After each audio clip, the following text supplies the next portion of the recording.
This incident unfolded 8 years ago, back on Halloween in 2015. I remember that night vividly, as if it happened just yesterday. Outside, the air was crisp, filled with the joyous laughter of costumed kids hustling for candies. Inside, our living room was warm and inviting, thanks to our fireplace, and my parents were having a very relaxed chat. It felt like just another Halloween evening, with no hint of what was about to take place. We sat comfortably in our living room, having conversation. A sudden knock on the door interrupted our Halloween.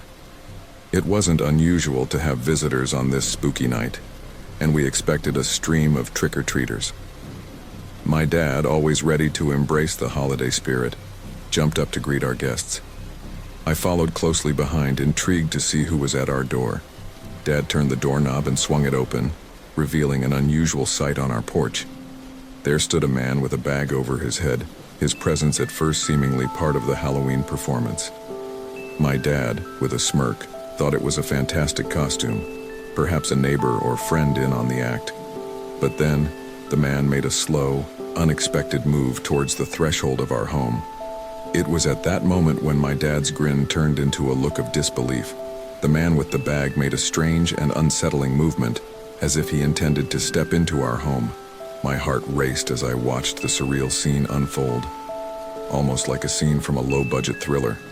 But my dad, as always quick on his feet, didn't hesitate. He blocked the intruder's path and used a surprising amount of force to push him back. The stranger stumbled and lost his balance, falling off our porch with a sickening thud as his head made contact with the ground. The bag slipped off during the fall, revealing the man's face. It was my grandpa, my mom's dad. He lay there, his eyes wide with shock and pain, and I couldn't comprehend the situation. What was meant to be a Halloween prank had gone horribly wrong, and it was my own grandpa who had paid the price. We rushed to his side, and the gravity of the accident became all too real. He could no longer care for himself, and my grandma, who was already grappling with her own health issues, couldn't provide the care he now required. They both ended up in an elderly care facility, where they could receive the necessary assistance, but the burden weighed heavily on all of us. The accident had a profound impact on our family. My mom couldn't find it in her heart to forgive my dad for what happened to her father, placing the blame squarely on his shoulders. Their relationship, always a bit rocky, couldn't withstand the added strain, and they eventually made the difficult decision to part ways, bringing their marriage to an end. So what began as a regular Halloween night, filled with excitement and the promise of tricks and treats, turned into a haunting memory that would forever alter our lives. Halloween would never be the same for our family.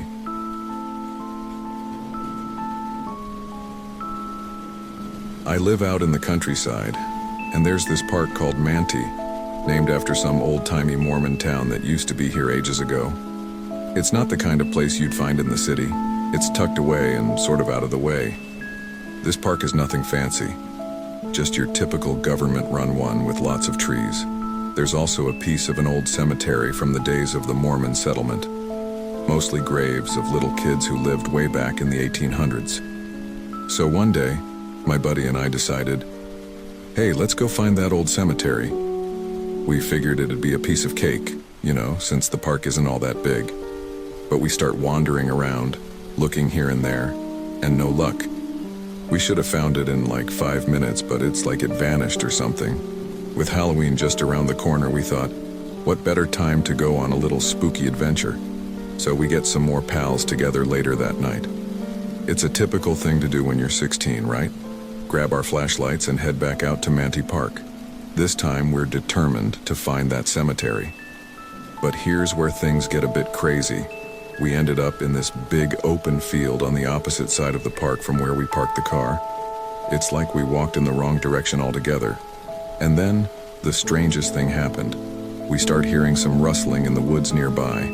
At first, we thought it was just some small critter, maybe a raccoon or something. But as we shine our flashlights into the trees, we realize it's not a raccoon. No, it's something much bigger.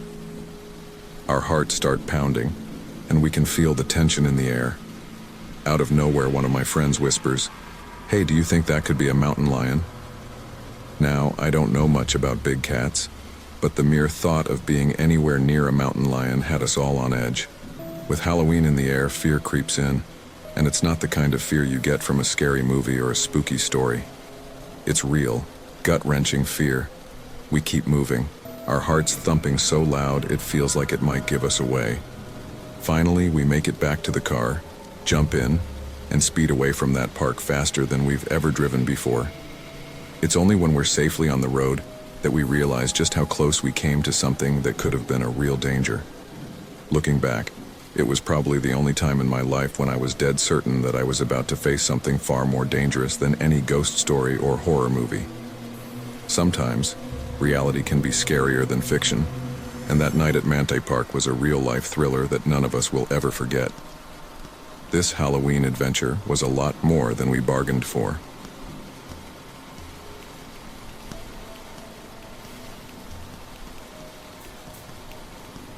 So, it happened on the spookiest night of the year, Halloween. It was about 2 a.m., and it was obviously dark outside. I was just hanging out at my home, still munching on some leftover Halloween candy, when I heard this strange noise right outside my front door. At first, I thought it might be some late-night trick-or-treaters. You know, the hardcore Halloween enthusiasts. But it was 2 a.m., and that's when I started feeling a bit cautious. So, I decided to check things out through that tiny peephole, which felt like the smart thing to do on a night like this. Through the peephole, there wasn't much to see, but I had this odd feeling that something wasn't quite right. Halloween had already brought its fair share of strange pranks, and I was in two minds about what was happening. I had my phone in my hand thinking about filming the whole thing, just in case it was some elaborate Halloween prank, or maybe even something really creepy. With Halloween decorations still hanging around my house, I decided to crack the door open real slow, just a bit. And that's when I saw her, an old lady, her face all messed up with blood, wearing nothing but a t-shirt. I mean, no underwear, no pants, nothing else. She was like something out of a Halloween nightmare. This lady tried to force her way into my place, like she was part of some Halloween act. But I reacted quick, slamming that door shut, all while wondering if I'd stumbled upon the creepiest Halloween prank ever or if something seriously unsettling was happening. I still had my phone in hand, ready to hit the record button. So, I kept peeping through that little hole in the door, not quite sure whether I should start filming or just call the cops right away. Halloween had turned into a real-life horror show on my front lawn. Finally, the cops arrived on the scene, and in this spooky Halloween night, they detained the lady. They started talking to her, still puzzled by the whole situation. Turns out she was my neighbor, and she had celebrated Halloween like there was no tomorrow, drowning herself in spirits. In her tipsy state, she had somehow locked herself out of her own house. And in the spirit of Halloween, her plan to get back inside was to break the window with her face and hands. It was an unforgettable Halloween night. One for the books, that's for sure.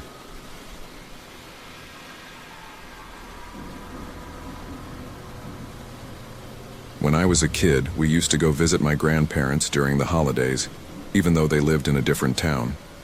My aunt's place was just 2 houses away from my grandparents. But the house in between was kind of strange. There was this lady, a really big woman, over 6 feet tall. She always wore these heavy chains around her neck, and her outfit was like a dress and work boots. I hardly ever saw her outside, except when she was in her backyard or scrubbing her house. And when we happened to be around, she'd shout at us kids, calling us all sorts of names. The grown-ups warned us to stay away from her and not bother her. One Halloween, one of my cousins dared us to go trick-or-treating at her place. I was so scared, but I didn't want to be a chicken. Besides, I was with the group. So one of us rang her doorbell, and suddenly there were loud banging sounds inside, like doors slamming.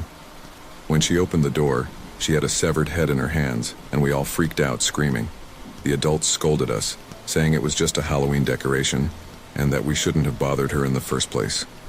About a month later, my parents got a phone call, and it turned out the lady had tried to hurt my aunt while she was bringing in groceries with my little cousin in her arms. She had this rope saw and sneaked up behind my aunt. She put the saw around her neck and started cutting. My aunt freaked out and started kicking the door. Luckily, my uncle came to the rescue and defended my aunt, using a fire poker to stop the lady. The police investigation revealed that the woman had some kind of underground shrine with a few severed heads around it. By the way, my aunt survived, but she's got a long scar on her neck from that incident. We've gone on this spine-tingling voyage through the cold depths of darkness, where fear and terror collide. As we say goodbye to the monsters that lurk in the shadows, keep in mind that the next time you tune in, a new nightmare awaits. Keep your guard up, my friends, and may your dreams be free of the terrors we've discovered tonight.